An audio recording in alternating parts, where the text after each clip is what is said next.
So in this episode, I'm going to talk about a company that is taking advantage of this very unusual season in order to grow. It's an unusual story, but that's why it's exciting. I'm actually going to read the entire article. I'm going to give my commentary in places along the way, but I've never done that before. So stay tuned. In a world of incompetent bosses, micromanagers, and petty tyrants, you are listening to The Leadersmith.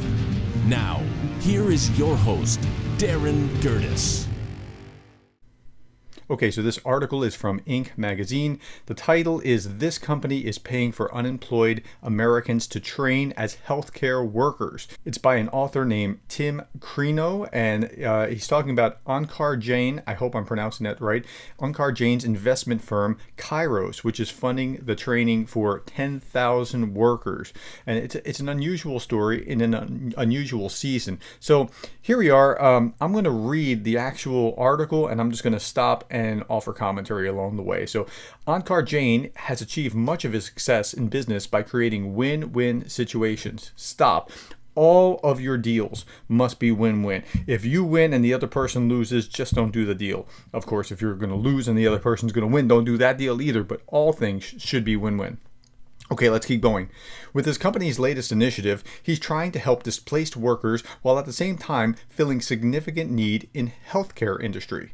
Earlier this year, Jain, the founder of a New York City-based investment firm, Kairos, came across a report that found about 40% of jobs lost in the economic crisis wouldn't return. Stop. That's true. I see this again and again. It's somewhere in the 40s, depending, or it could be higher depending on the type of business. So restaurants, theater, they're in a world of hurt where if you're working in social media marketing, you're probably in the 99% doing fine. Okay? Let me keep going. So they wouldn't return, in part because of the time needed to reopen businesses in hard-hit industries such as retail and restaurants. So the Kairos team started to think about what they could do to help create jobs quickly. Their solution: pair out-of-work Americans with elderly and sick patients in need of home health care. Brilliant! So what they're doing is finding people who are already unemployed, and then they're going to start training them to deal with people that are in this place where they need that help. Okay, now that industry needs more employees. Unemployed people need jobs. Okay, so the idea made sense because as the virus spread, elderly people began staying away from nursing homes to avoid getting sick. So these elderly people that are staying in their homes, they need, there's like this massive demand. So we're seeing where the trends are and trying to meet the trends. Meanwhile, according to Jain, the workers left unemployed by the pandemic were in the right stage of life to move into the 500,000 unfilled jobs in the healthcare industry. Quote, when COVID hit, obviously there was a healthcare scare, but for our generation, I think a lot of the fear had to do with the economic challenges, he said. Most of the jobs that were lost were people under the age of 35. Now, he's seeing the trends, he's meeting them, he's pairing the seniors who want to stay home with the unemployed younger people, and this is brilliant, but he's going to have to overcome some hurdles. Jain pledged to fund the training of 10,000 American healthcare workers in partnership with Care Academy and Care.com. Since the initiative launched in mid-July, about 2,000 people have signed up for the training. Kairos pays for the training via Care Academy, which costs about $1,000 per person, and it takes about 60 hours to complete.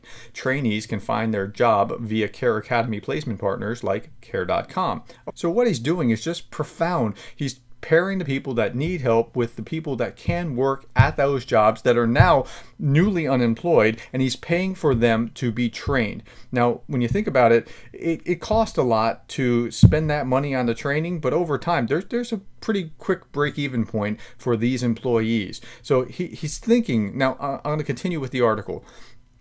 Home health care aides typically don't command high salaries. Glassdoor lists the average base pay at $22,470 per year, but Jain says it's comparable to a hospitality or retail worker's base pay. So if you're making minimum wage, if you're working in a restaurant, you're probably not doing a whole lot better than that, and you're getting into a position that's going to be a foot in the door position in healthcare. And if you're smart, if I was talking to somebody, encouraging them to go that route, take the training, get the job, and then while you're there, start working online. Like, while you're helping that home healthcare person, there's going to be a lot of downtime. Start working online on leveling up into the next stage of life for whatever training it is that you think you need. If it's healthcare, you'll get a sense of whether this is a good way to go or not. Okay, plus the training and job placement puts workers on the path to a career in healthcare by setting them up for further training as a licensed practical nurse or a registered nurse. Like I said, it's a first step toward this kind of career. Quote, it's a no-cost option to build a skill set and let you get to work when you're ready, Jane says. Okay, so, there's just this win-win aspect of this, and you ought to start thinking about this right now.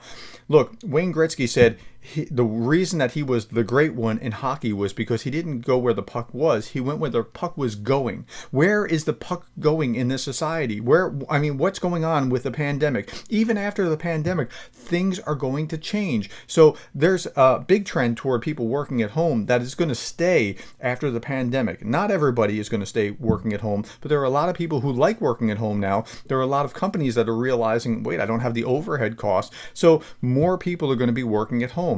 There's some kind of offer, there's some kind of value there in that industry. There's value in every online space. There's value in many different places than where it was because the dynamics have shifted radically. There's not value in doing mass congregations, at least not right now. But as the dynamics shift, what can you do to improve? So let me give you an example. If you are in insurance or you are in financial planning or some kind of industry where you have to sit down across the table from somebody over a cup of coffee and work out the financials, there might be value in pairing with some people that are online marketing kind of savvy, or some people who have some kind of real connection to help you do that online better. Now, there always has been value in that, but we overlooked it because before we thought, as long as I can sit down in front of them, I'm golden.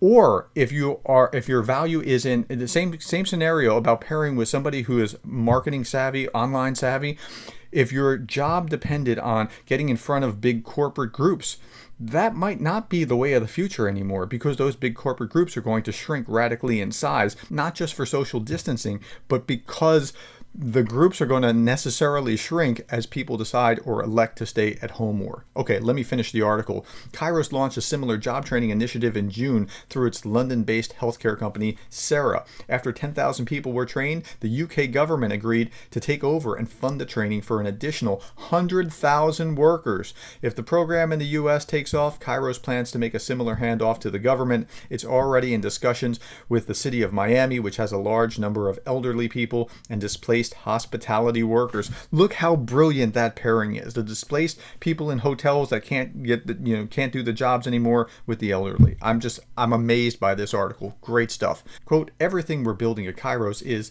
solve a big problem and build great business out of it. Jane says, the biggest problems present the biggest opportunities. And he's exactly right. The biggest problems do create the biggest opportunities. Now, that leads me to the quotation for contemplation. And I want you to be thinking about this as you're thinking about your business and what you should be doing now that the circumstances have shifted during the pandemic. And it looks like it's going to be here for a little while.